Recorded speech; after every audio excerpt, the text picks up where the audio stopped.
자산과 수익을 되도록이면요, 과대평가하지 말자 이 말이죠. 과대평가하지 말고 이 손실이 예상되면요, 이런 것들은 빨리빨리 그죠? 인식해서 위험을 알려주자는 겁니다. 그래서 이 보수주의는 신중성이다, 안정성이다 하는데요, 이 회계적 관습입니다. 이런 걸 관습입니다. 그래서 좀 약간 있죠. 들떠있는 정보는 좀 있죠. 억제하고, 위험은 뭐야? 빨리빨리 피득해 주는 있죠. 그런 어떤 실용적 관습법이다, 이렇게 보면 됩니다. 그래서 보수주의에 대한 얘기는 여러분들이 어디서 좀 많이 들으셨죠. 그래서 이 보수주의 예를 한번 보겠습니다. 예시 한번 보겠습니다. 첫 번째가 바로 어디에 있을까요? 적합법 회계 처리. 이 적합법 회계 처리가 재고자산에 있죠. 기말에 평가할 때 있죠. 샀다. 그리고 기말에 평가해 보니까 올랐으면 평가액, 떨어졌으면 평가 손실, 그렇게 하지 않고 고가는 안 하고 저가인 경우만 평가하죠. 그죠? 그래서 적합법 회계 처리가 바로 보수주의의 그죠? 과소계상하자는 게 아니라 이렇게 하면 말이 안 맞다. 과대평가를 하지 말자 이 말이죠. 이게 좀 이상하다고 말이에요. 과대평가를 하지 말자. 과대평가 하지 말자. 그죠? 자산과 수익은 과대평가 하지 말고 부채랄지 비용의 증가를 적시 인식하자는 건데요. 적합법 회계 처리하고, 그 다음에 또 뭐 어떤 게 있냐면, 나중에 보게 됐지만 손상차손 같은 거. 손상차손 아직 여러분들이 회계 1급에서는 언급 안 배운 분야입니다. 이거는 세무 2급에서 손상차손에 대한 개념을 배우실 거. 그 다음에 감가상각비 중에서요.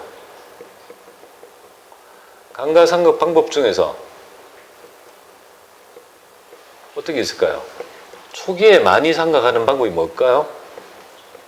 정률법, 이런 것도 이론적 근거가 됩니다. 초기에 많이 하는 건 빨리빨리 비용 처리하자 이 말이잖아요.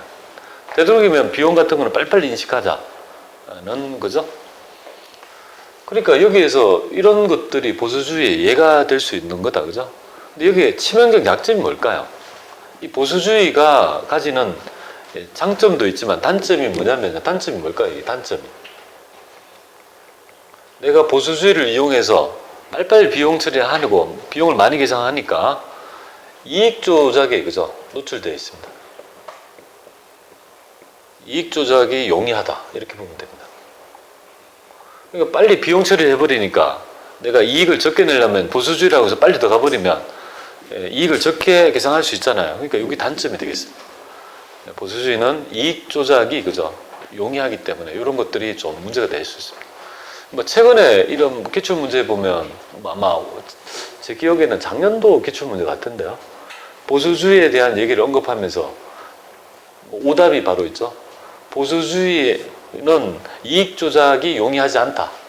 이익 조작을 할 수 없다는 말이 나와서 그게 틀린 답안이 된 것 같습니다. 그래서 요 정도만 좀 익혀주시면 좋겠습니다. 자, 그 다음에 29페이지에 보면 세 번째가 뭐가 되게 거기 중요성이라고도 있죠, 그죠? 거기 29페이지에 보면 29페이지에 보면 거기 동그라미 2번 중간쯤 보입니까? 중요성의 원칙. 중요성은 뭐냐면 회계 정보를 산출할 때 그 정보가 의사결정에 미치는 정도에 따라 회계 처리를 그죠? 미치는 정도를 중요성이라고 하는데 이런 거예요. 이거는 회계 어떤 의사결정할 때 영향을 별로 미치지 않으면 그런 것들은 어떻게 하자는 거야. 굳이 미치지 않는데 막 그죠? 정보를 만들어내지 말고 그냥 가볍게 처리하고 정말 중요하다면 그죠? 어떤 정보를 만들어내자는 개념이에요. 그래서 여기 보면은 중요성 여기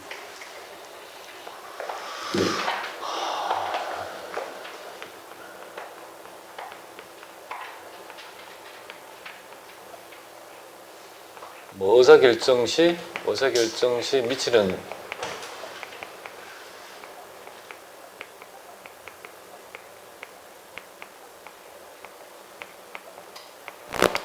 정도를 중요성의 원칙이라 하는데, 자, 가장 있죠. 여기에 부합하는 하나의 있죠. 회계 개념이 뭐냐면 바로 이거 하나만 적어 놓은 거죠.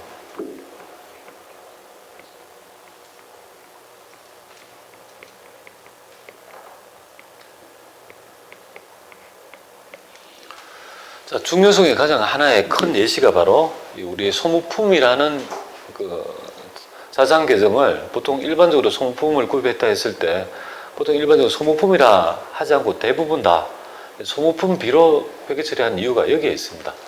그 소모품이 금액도 적고 자산성이 없고 소모적이니까 의사결정할 때 미치는 영향이 뭡니까? 굉장히 적을 거 아니에요? 굳이 자산성이 있다고 해서 소모품을 하지 말고 비용 처리를 하더라도 무방한, 그죠? 이런 것들을 중요성의 원칙이랍니다. 그래서 뭐 굉장히 뭐 크게 중요하지 않는데 엄청나게 막 이렇게 확대해가지고 있죠. 뭐 침소봉대하는 사람 있잖아요. 너무 작은 걸 막 부풀려가 얘기하는 사람 있잖아요. 그럼 들어보면 아무것도 아닌데. 그래서 이렇게 얘기할 수 있습니다. 중요성의 원리에 따라 그런 얘기는 앞으로 하지 말고, 그죠? 중요성의 원칙에 따라. 뭐 쓰잘데없는 소리 하지 말고 핵심 뭐냐? 너가 얘기하는 이 정보는 내가 의사결정할 때 미치는 정도가 알고 들어보니까 아무것도 아니네? 그럼 뭐 이렇게 홍보를 해가지고, 그죠? 그렇게 해도 빗대어가지고 말할 수 있다는 개념이다. 그렇게 보면 되겠습니다. 자, 그 다음에 마지막이 바로 있죠. 재무제표의 기본 과정이라고 보입니까? 29페이지 하단에 있죠. 이런 재무제표를 만들기 위해서는 지금 현재 이 개념이에요. 좀 돌아왔습니다. 정보가 바로 회계의 존재 이유는 정보고 정보는 재무제표죠. 재무제표는 이건데 그럼 이 재무제표는 결국은 이 재무제표를 통해서 유용한 정보가 되기 위한 요건 있죠. 그런 이론적 개념을 지금 쭉 있죠. 살펴봤는 거예요. 아, 이렇게 되면 유용하구나. 알았어. 그 다음에 뭡니까? 자, 그러면 재무제표를 자 이렇게 하면 이런 특성이 있으면 유용하다는 거 알겠는데 근데 재무제표를 만들려니까 기본적인 뭡니까? 어떤 세팅을 해야 될 거 아니에요. 환경 설정을 해줘야 되죠. 이런 것들을, 그죠? 그래서 나타나는 가정이 있습니다. 그 세 가지 가정을 좀 이해합니다. 기본적으로 재무제표를 만들기 위해서는 기본적인 가정이 좀 필요하더라. 그 가정의 얘기를 좀 드려보겠습니다. 상당히 재미없는 분야죠. 그죠? 근데 제가 다른 거 말씀드릴 때 제가 배웠던 교수님보다는 제가 훨씬 더 재밌게 얘기한다고 합니다. 정말 잠이 오는 수준입니다.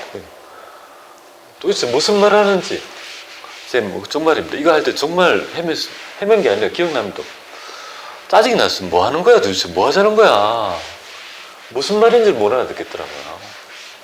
여러분도 혹시 그렇게 생각하는 거 아닌가요? 제 혼자만 막. 자, 이 재무제표를 하려면 이거 만들기 위한 기본 가정이 필요합니다. 기본 가정. 이 가정이 세 개가 있습니다. 첫 번째가 바로 기업 실체의 가정. 요거 기업 실체의 가정. 두 번째가 바로 계속 기업의 가정. 그 다음에 세 번째가 기간별 보고의 가정. 이렇게 세 가지의 기본 뭡니까? 재무제표를 만드는 있죠. 만들 때 기본 가정을 이렇게 세 가지에 의해서 있죠. 가정하고 재무정보를 만들기 시작합니다. 그렇게 해야지, 그죠? 뭐 환경 설정을 이렇게 해야지만이 정보로서의 유용성이 생기더라, 이거죠. 자, 그러면 기업 실체의 가정은 뭐냐면, 요거는 어떤 개념이냐면, 제가 회계 처리할 때 보면 우리 회사는 돈을 받았어요. 회사가 얼마를 지출했어요. 이렇게 얘기하죠. 근데 일반적으로 회사는 누구 겁니까? 그 기업은 누구 거죠? 주주 거잖아요. 주주와 회계 정보를 만들 때 주주하고 회사하고 뭡니까?